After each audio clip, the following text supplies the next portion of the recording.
wasaaradda qorsheynta qaranka Soomaaliya ayaa waday ururinta qorshaha qaranka ee 5 sano ee soo socota waxayna maanta wafdi ka socdaahi soo gaareen Galmudug maanta oo taariikhdu ay tahay 22 bisha February 2019 waxaan ku soo dhaweynaynaa airportka caasimadda state Galmudug wafdi ka socda wasaaradda qaranka wasaaradda qorsheynta qaranka runtii u yimid national planka wasiirka wasaaradda qorsheynta Galmudug Cabdikaafi Maxamed Maxamuud ayaa sheegay in si wada jir dawladda federaalka Soomaaliya iyo Galmudug ay kaga wada shaqeynayaan sameynta qorshaha horumarinta qaranka Soomaaliya waxaan soo dhaweynaynaa wafdigan ballaaran ee nooga yimid wasaaradda qorsheynta qaranka federaalka kuwaas oo halkan u yimid qorshaha horumarinta qaranka 5 sano ee soo socota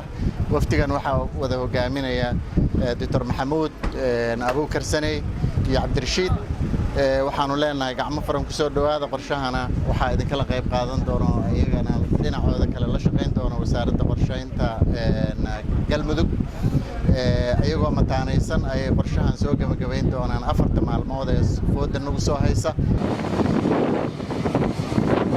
in si dhab loo dhiso qorshaha qaranka ayaa waxa sababaysa in xog ururin rasmi ah laga helo guud ahaan bulshada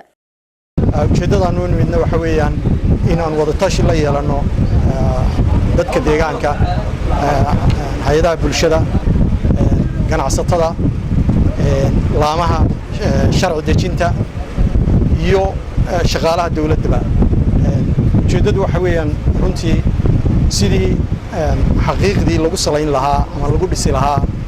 qorshaha sagaalaad qaranka loo ururiyo